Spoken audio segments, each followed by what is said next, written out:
Hello. I don't know if you can see me very well, but I have been rearranging the office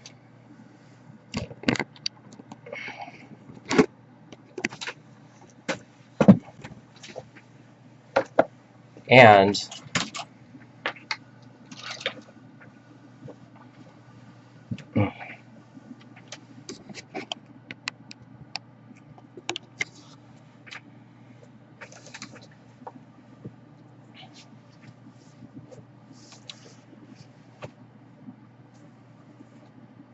all right, I think you can see me.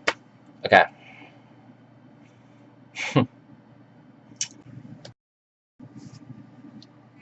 The slideshow presentation that you just saw was of Peter Edelman.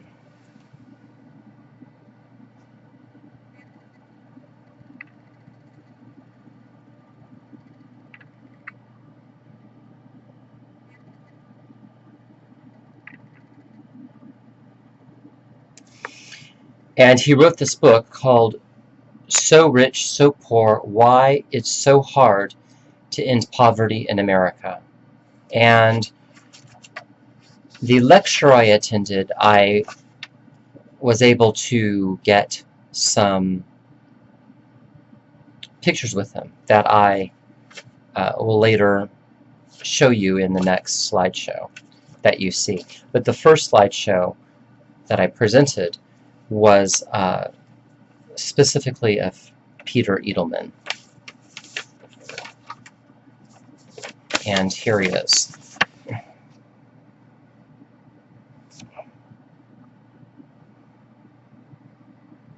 It's really hard to read this. I'm sorry. You may have actually seen the pictures of both of us in the slideshow you just saw, so I haven't entirely compiled the video production pieces, slideshow, lecture yet. They're all in process of being constructed.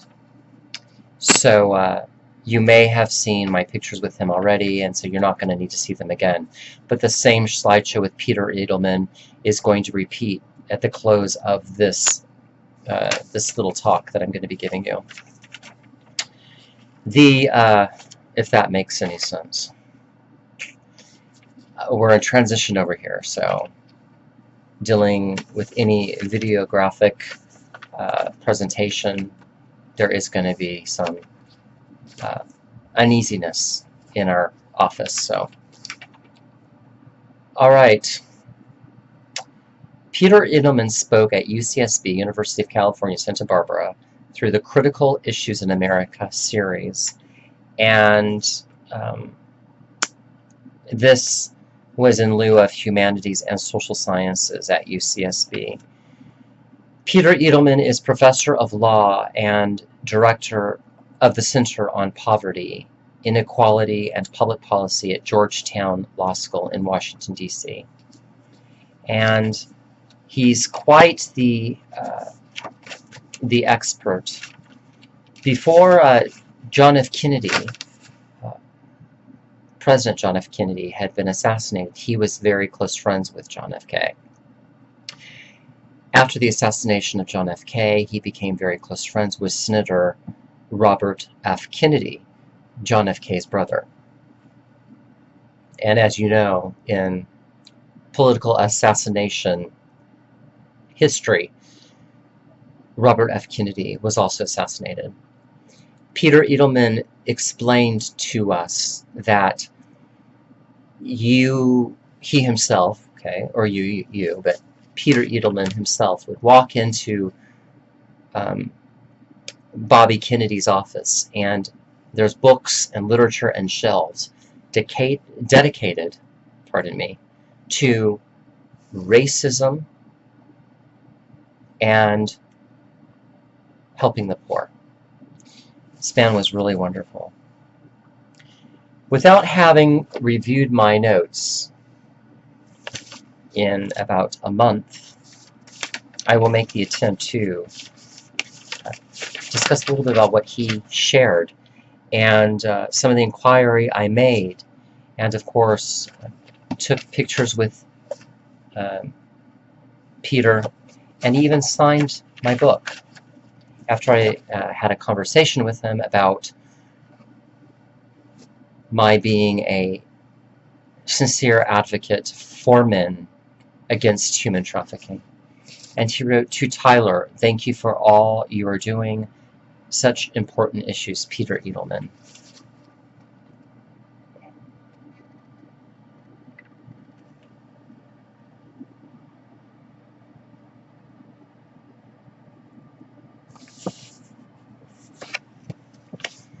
And as top senator, Robert F. Kennedy found a lot of favor with Peter Edelman. Peter Edelman was a top advisor for a top senator. And he's also held very high senior positions that served in President Bill Clinton's administration, from which he resigned in protest after Clinton signed the 1996 welfare reform legislation. And that's a whole other issue. Children, according to Peter Edelman, so happen to be the age group noted as the most poorest because there are too many parents that cannot find full-time work or have no job at all and are seen in our politics as undeserving, especially if they are single mothers. Now, there's a big issue for the last 20 years, and that is the feminist woman or the single mother that is not relying on welfare. Women being very Republican, not settling for welfare or being on the gravy train, so to speak, or being a parasite or a leech to the system. Being very hateful to, I'm giving you a generalization and a stereotype. If you're Californian or in other parts of the country, you'll kind of relate to the stereotype. But being very bitter and angry toward overweight black women that wear long red fingernails, that at the first or second or third of every month goes into the bank, stands in line to cash their welfare checks. Okay, these black women are victims of racism by white American women. Okay, so when I talk about racism and poverty, that's a really prime example that we can go from off of. In all history and in all social groups, it is today where children are the poorest than all the other select social populations out there. That means even the drunkard on the street that's over 48 or 50 years old, that's pissed their life away, okay? Children without any social stratification through parents that can take care of themselves are missing out on opportunities in the arts, etc. And this is creating a new idiocracy. Okay. Now, when you look at the poverty and you look at the children and a culture that is not doing all that they could do in an ethical, welcoming, collective consciousness to combat against human trafficking, this case in point from Peter Edelman is certainly a red flag. And in a innocence, in any venue of unkind benefits where the government is giving handouts, so to speak, and the poor are feeling guilty for breathing because the government is looking over their shoulder, making them want to commit suicide. This is the social psychology of the poor. Human trafficking as a men's issue should get every man to rise to the occasion, to look at what poverty is doing to the entertainment industry as it fabricates that if you please yourself through your music, you can be in your erotic dream state and pimp yourself out and have all the drugs and all the sex that you want. Maybe you're an outcast or an emo or a goth or a disadvantaged person in society. The hypo-sexed craze and extensive efforts to pervert more media is all working against the common will for American men to stand together on addressing the huge multipliers of concentrated wealth that is creating more poverty, and sex crime and sex offenders are on the rise. So just that little bit in my lecture, we created a lot of growth in a very short period of time because of Peter Edelman. When he spoke, Peter Edelman, it was like John F. Kennedy was standing in the room. It was like he's like in his 70s. He's very old. And, well, he's still young, 70s, but late 70s maybe. I don't know his age specifically, but he's up there. And he spoke in a grumble. It's kind of like an old grouchy man, let's say. And because he has so much knowledge and he really is wanting to help the poor, that when he spoke something very emotionally charged, it blurted out of him like the most adorable thing ever. Like that. It just like shocked you. That when he spoke, you felt this very Eisenhower or Roosevelt or presidential type of internal, consistent truth on wanting to help the American people. And he explicitly really allowed in his lecture points that led me up to speaking, and I don't have a video of that, but well, I was making inquiry, and it was having to do with being so rich, so poor, not being able to end the poverty in America, and how that will, through technology, see a frontier of ongoing human trafficking. And he really was feeling totally at ease with talking about that afterwards with me. When I mentioned gay activities that are hush-hush and behind closed doors, and stuff that I've observed as a observant participant of the gay Mecca. Gay culture has some connections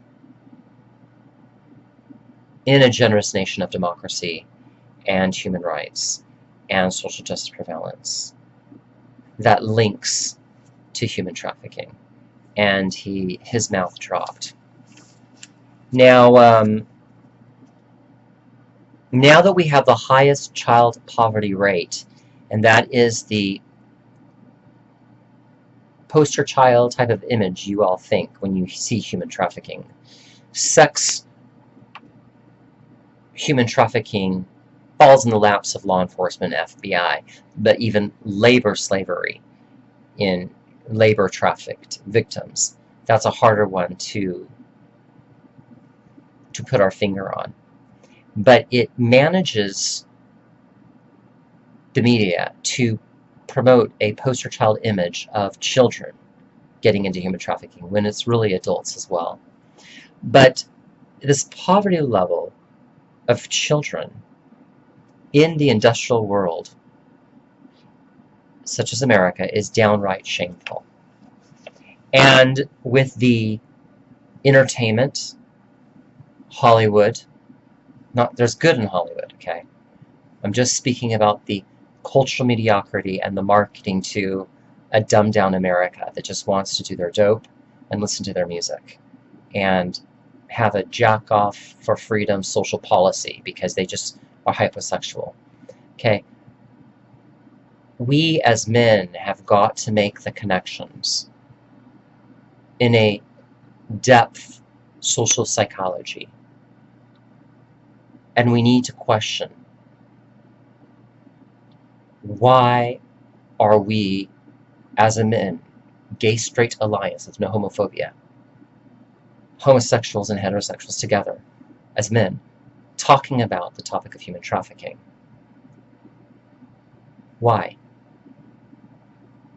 Why? And that's a life-changing inquiry that we can make.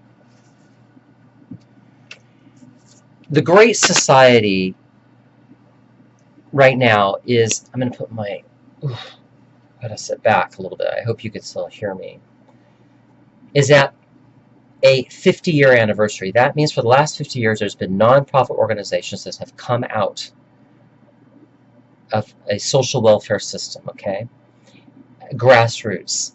And in a grassroots and policy-driven world, we must frame a conversation of democracy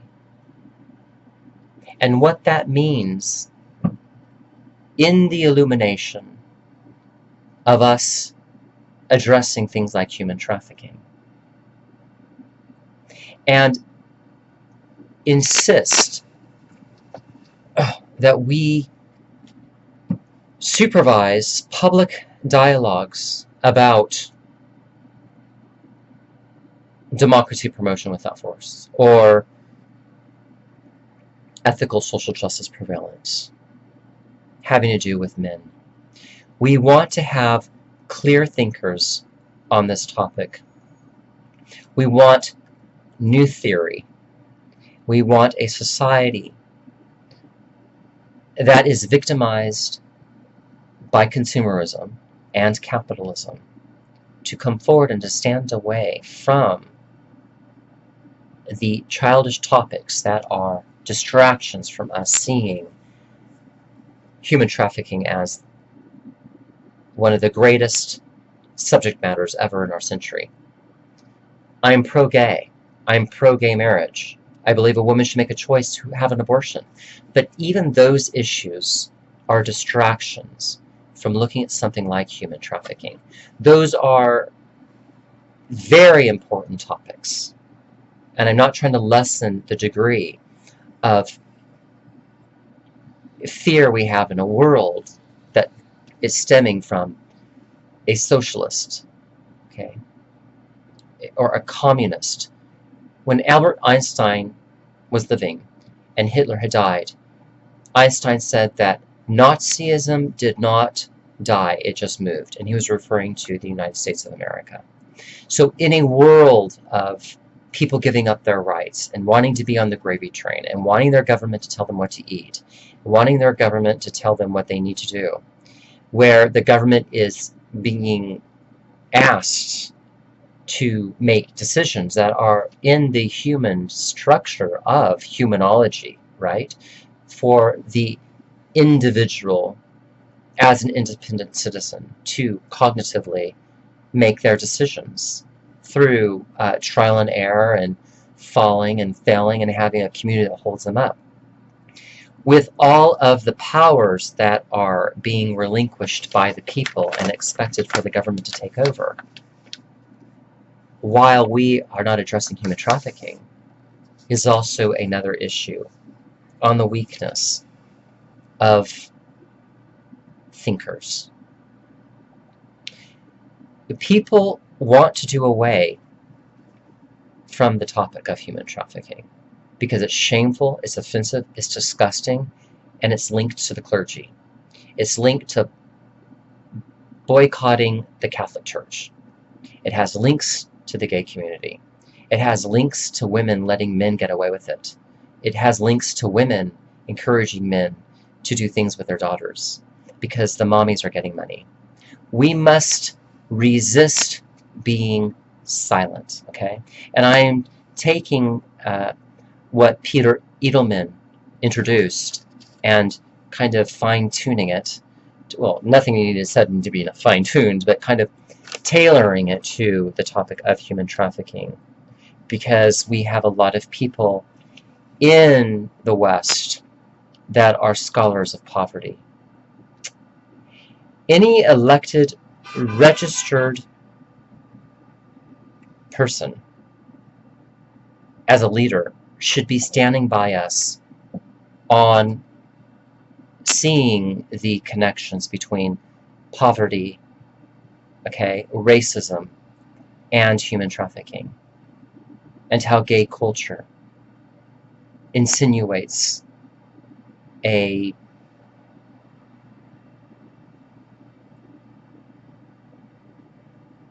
movement of human rights, and with that, okay, clout of gay manatee.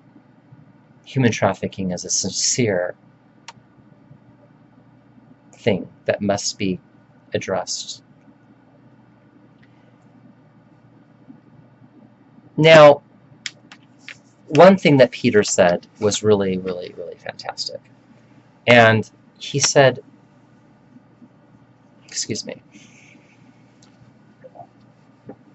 if we never had, if we never had food stamps for the years that it has been with us, within these 50 years, the American population would be undernourished. He said most of the public sector would be undernourished, to the point of Ethiopian. So when you have a conservative Republican, right-wing, Christian or non-Christian, start saying that the poor people are acting like they're entitled, and they're not entitled, and they need to go get a job. A couple of things. The only jobs out there are Apple. And when these people on the street, or homeless folks, or poor people cannot afford to go to city college, or cannot afford to get their technology converted into a higher technology, where they could think about taking a business class to get the tools and the skills, they become a highly pornographic population, okay? It's easier just to beat off over the problems than beat down the powers that be that are trying to hinder the poverty becoming empowered. Let me explain this in another way so I don't sound so judgmental and cynical. There are not enough jobs, and there is a large group of people in America receiving food stamps that don't have any income coming in. And the only income they have coming in, it's food stamps. When you take that food stamp away from them and you tell them it's because they're entitled and they need to work for their food, but you don't give them jobs and education and training to get the jobs and technology, or to give them their education, you are shaming not only the children of the country, but you're shaming the adults that need to be raised in value. It's not that I'm trying to tell people to go find themselves. I want people to come into their own and to grow up and to be mature and not have to settle for the deviant behaviorism that is not getting our country to a healthy place for another 50 years of grassroots. A lot of people are very angry that they're not getting paid when they volunteer. A lot of people are volunteering with empty stomachs. Okay? When the rich are saying to the poor, you are not deserving of food stamps, the rich are extracting from the whole public sector the beauty and purpose of citizenship as an American. That's what's happening. When you are trying to penalize the poor for something that they cannot control, okay, you are stealing from the human population of America the God-given right to be American and to have citizenship.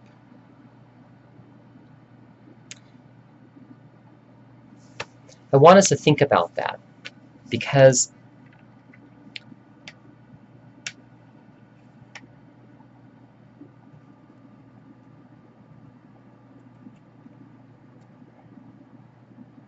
we've had a very haughty economy from the 1990s.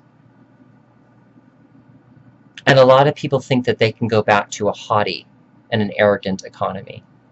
And what they're doing is they're going around shaming poor people and acting like rich son of a bitches, spoiled fucks. I'm sorry to be speaking crass and talking like white trash, but that's the facts. Everybody that keeps judging the poor need to stop. And likewise, everybody judging the rich need to stop as well. Now, when we can get a handle on this, just maybe, we can end the greatest failure in public policy, and that is ignoring the poverty and learning to manage the poor and keeping people in power and making America look like the sugar daddy over all the poor people. We have undocumented workers that have been discriminated against to this day because of sex and gender and orientation. And they are poor. When you go into the lives of poor people, you find a lot of incompleteness. There is a society with gated communities on streets and yachts, but there's people with no homes and no communities except their poor communities in the streets. And these people don't even have yachts. And when those people are shamed for having food stamps, that's wrong.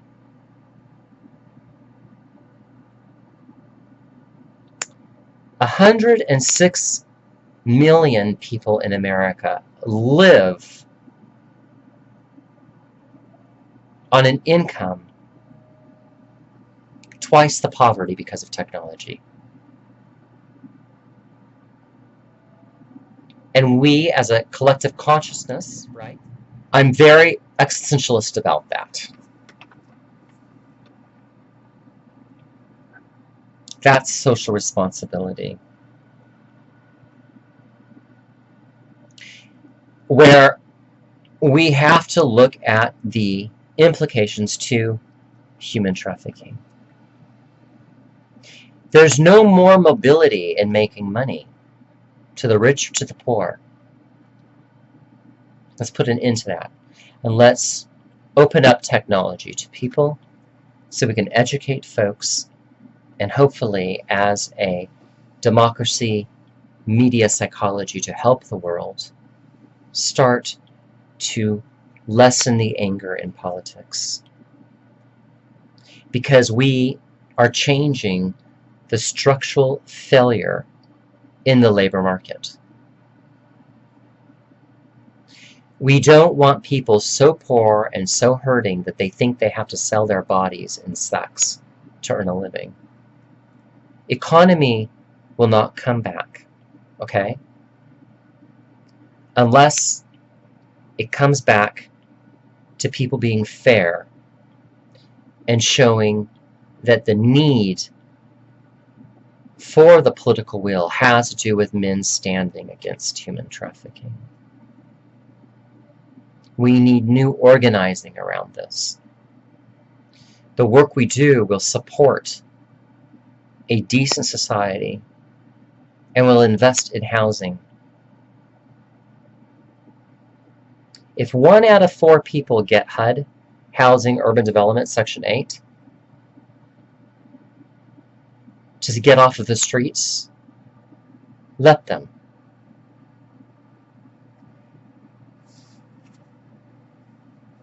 Let the poor do what they can through the legal means that we have set, such as food stamps or housing, so folks don't have to learn of creative ways of selling their body through sex campaigning. It doesn't have to be a throw your hands up because America is lost. It doesn't have to be. We can stand together. It is absolutely necessary to have a community that is not deprived of food and housing. Okay? Somebody asked me, and I've said this in my other lectures before, how can we put an end to human trafficking? And I says, we'll bring cease to poverty.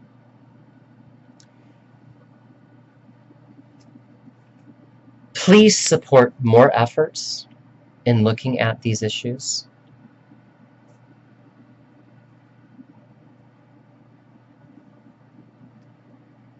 We need a movement of politics led by men that understand that human trafficking must be on the front burner. This will create our clear thinkers. This will create public intellectuals that could mobilize through community organizing. That's the secret.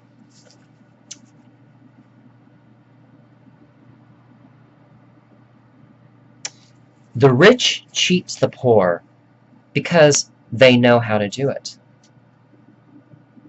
Yes? But the poor cheat the rich because the rich taught the poor unknowingly that it's the thing to do. So we have a culture of cheating. And in clear thinking, we have to put our hands in our pockets and know that even in our mistakes, our money did not essentially go where it's supposed to have gone.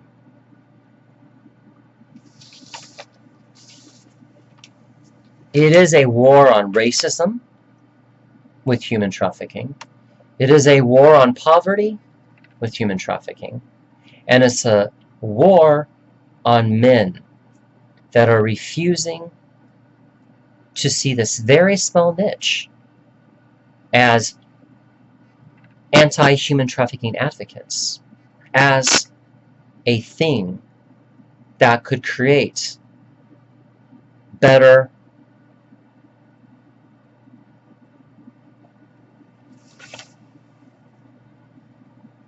peace movements. This is a civil rights movement, it's a human rights movement, and it's a peace movement.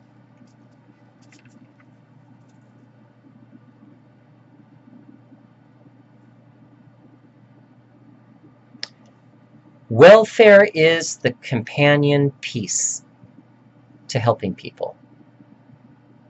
But you have to give them the social justice education and not give them racial appeals to go ahead and vote for people in office that are against the poor people. Human trafficking is connected to poverty and ignorance and political actors that are fostering a uncaring criminal justice system. Peter Edelman told me that we have no idea how large spread human trafficking is in the country, the USA, because of poverty. He said that to me.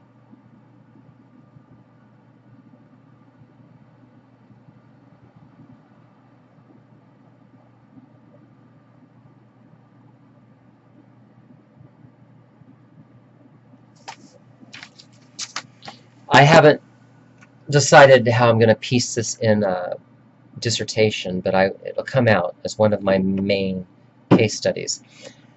I was talking to a man, and he had been making a lot of money on the New York Stock Exchange, and he lives really well in New York. I'm not going to tell you where, very affluent area, and he drives a Rolls Royce.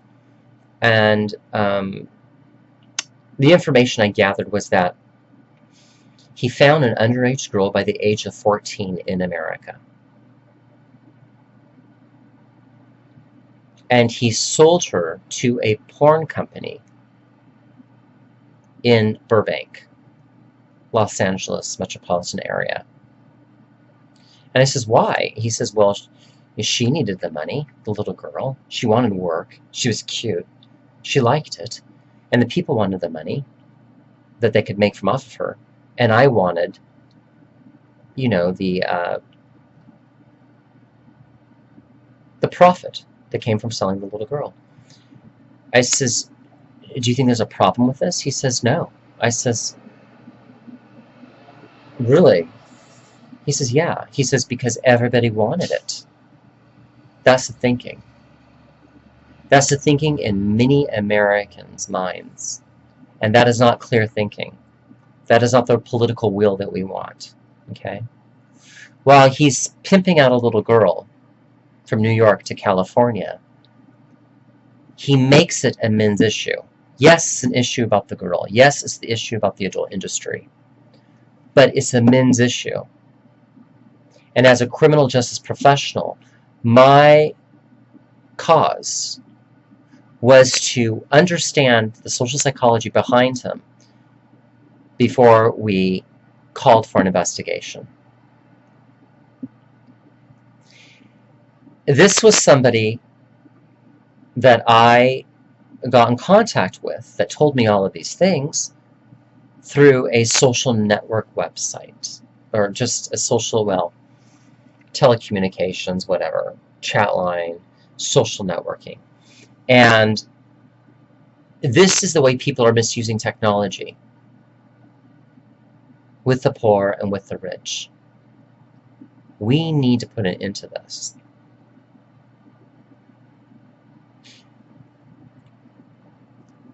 The political will is not there to do it. But for you and myself, we can begin to educate our communities on this.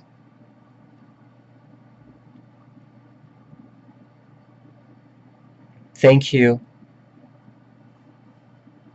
It's a very tense topic, but it's one that is the reality. Dankeschön.